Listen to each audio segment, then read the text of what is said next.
اعوذ باللہ من الشیطان الرجیم، بسم اللہ الرحمن الرحیم۔ السلام علیکم۔ اس چینل کے ذریعے سے میری مخاطب اے ڈی اے اور اے ڈی ایس کی وہ طالبات ہیں جنہوں نے لسانیات میں عربی زبان و ادب کا مضمون منتخب کیا ہے۔ سب سے پہلے اس مضمون کے انتخاب پر میں آپ طالبات کے حوالے سے یہی کہوں گی کہ بہت خوش نصیب ہیں آپ جنہوں نے اس مضمون کا اور اس زبان کا انتخاب کیا ہے، کیونکہ یہ منتخب کیے جانے والوں کی زبان ہے۔ جہاں ہم مجموعی طور پر یہ پڑھتے ہیں احادیث مبارکہ میں طالب علم جو ہے اس کی فضیلت کے حوالے سے، نفع بخش علم حاصل کرنے کے حوالے سے ہے کہ طالب علم کی رضا کے لیے فرشتے پر بچھاتے ہیں، تو وہیں آپ خصوصی طور پر اس مضمون کو پڑھتے سیکھتے ہوئے دنیوی فوائد کے ساتھ ساتھ رب تعالیٰ کی رحمتوں کے گھنے سائے میں ہوں گی انشاءاللہ، اور اسی طرح انشاءاللہ آپ انبیاء کی وراثت سے فیض یاب ہوں گی، کیونکہ بچوں یہ وہ زبان ہے جو فصیح ترین زبان ہے، بلاغت کے اعتبار سے، اپنی قدامت کے اعتبار سے، اپنی صحت کے اعتبار سے فصیح ترین، صحیح ترین، قدیم ترین زبان ہے۔ اور قرآن مجید میں اللہ تعالیٰ نے خود اس زبان کو بلسان عربی مبین کہا ہے، اور نبی کریم صلی اللہ علیہ وسلم نے جو ہے وہ عربوں کے ساتھ محبت کی 3 وجوہات بتائی تھیں کہ احب العرب لثلاث، کہ عربوں سے 3 وجوہات، یہ 3 باتوں کی بنا پر محبت کرو۔ ان میں سے نمبر 1 ہے فإنی عربی، بس بے شک میں عربی ہوں، اور دوسری بات یہ بتائی والقرآن عربی، اور قرآن مجید جو ہے وہ عربی میں نازل کیا گیا، ولسان اہل الجنہ عربی، اور اہل جنت کی جو زبان ہے وہ بھی عربی ہوگی۔ تو اس لیے بہت خوش نصیب ہیں اور سمجھدار بچے ہیں جنہوں نے مضمون کا انتخاب کیا ہے اس حوالے سے۔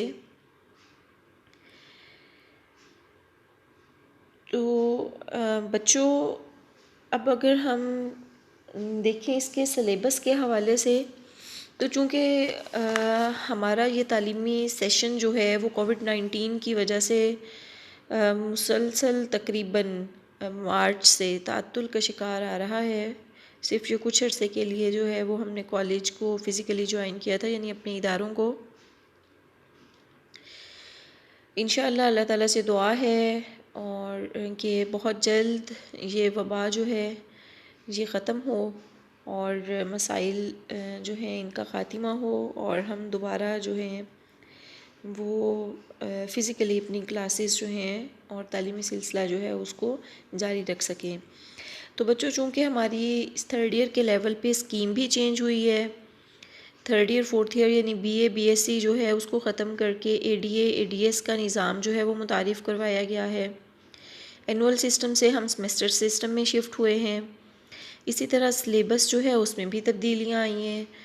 تو ہم آج جو ہے وہ عربی زبان و ادب جو ہے اس کے سلیبس کو دیکھیں گے مختصر، کہ اس کا سلیبس کیا ہے، اس میں ہم کیا پڑھیں گے۔ تو بچوں بہت امید ہے کہ آپ مستفید بھی ہوں گے اس سلیبس سے، اور آپ کے لیے یہ دلچسپی کا باعث بھی ہوگا اور بہت آسان بھی ہے، قابل فہم بھی ہے۔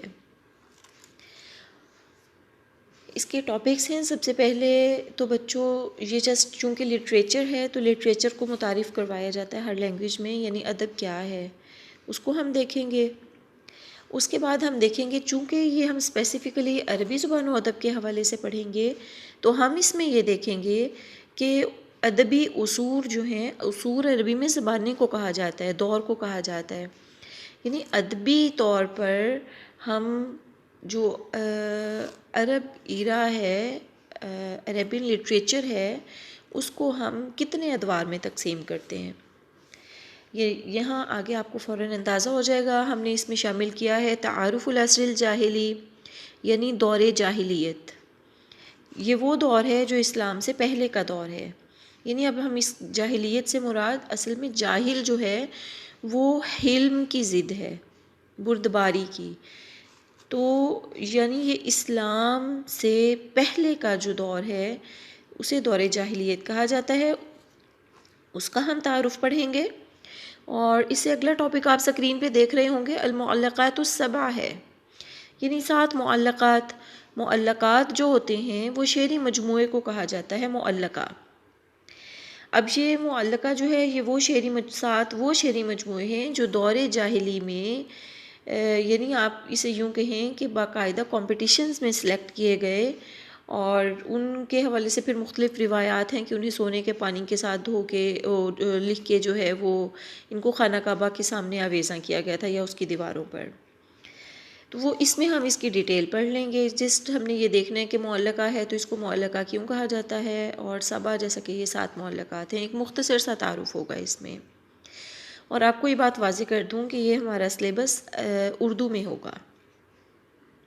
اس کے بعد دور جاہلی کا جو ایک شاعر ہے امرؤ القیس، ہم اس کا شعری نمونہ لیں گے. یعنی اس کے 8 اشعار ہیں ہم نے منتخب کیے، ان کا ہم ترجمہ پڑھیں گے. وہ ہم نے کیوں منتخب کیے ہیں؟ تاکہ ہم جان سکیں، ہم سمجھ سکیں کہ اسلام کی آمد سے پہلے لٹریچر کس لیول پہ تھا. یعنی اگرچہ عرب تعلیم کے سلسلے میں بہت آگے نہیں تھے، بلکہ تھے ہی نہیں، بہت کم افراد لکھنا پڑھنا جانتے تھے، لیکن وہ اپنی زبان کی پختگی کے اس اعلیٰ مقام تک پہنچے ہوئے تھے کہ بغیر تعلیمی سلسلے کنٹینیو کیے ہوئے وہ شاعری اور نثر کی اعلیٰ درجے پر تھے. ایسے ہی تو نہیں قرآن مجید نے عربوں کو قرآن مجید میں اللہ تعالیٰ نے عربوں کو چیلنج کر دیا تھا کہ اگر ہو سکتا ہے تو اس کے مثل کوئی ایک صورت بنا لاؤ، ولو کان آیا، اگر صورت نہیں بنا سکتے تو ایک آیت ہی لے آؤ. چیلنج اس کو کیا جاتا ہے جو اس لیول پہ ہوتا ہے. تو اس لیے ہم نے امرؤ القیس جو ہے اس کی شاعری کو دیکھیں گے، اس کی شعری نمونے کو پڑھیں گے. اور امرؤ القیس کی شاعری جو ہے وہ دور جاہلیت میں جو ہے وہ اس نے جو الفاظ استعمال کیے ہیں اس کی فصاحت، بلاغت اور پختگی کے اعتبار سے بہترین شاعری ہے. پھر اسی طرح ہم نے دوسرا شاعر اس میں سے منتخب کیا ہے زہیر بن ابی سلمہ.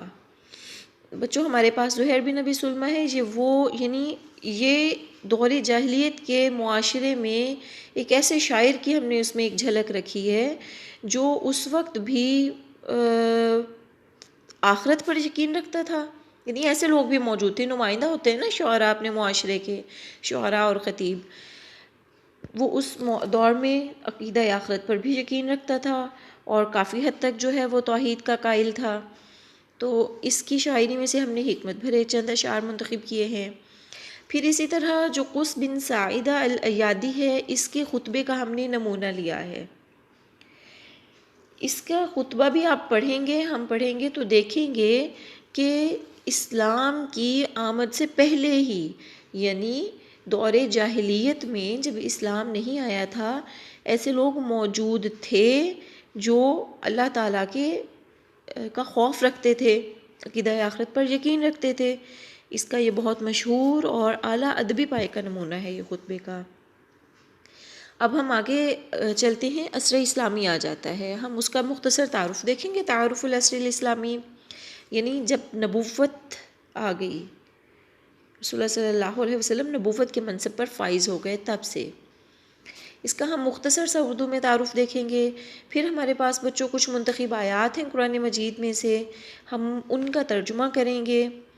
پھر اسی طرح عصر اسلامی میں ہم احادیث نبویہ ہیں مختصر، جیسے اوتیت جوامع القلم یا الدین النصیحۃ، دین خیر خواہی کا نام ہے، یا جیسے ہے بے شک مجھے معلم بنا کر بھیجا گیا. اس طرح کی مختصر سی احادیث پڑھیں گے.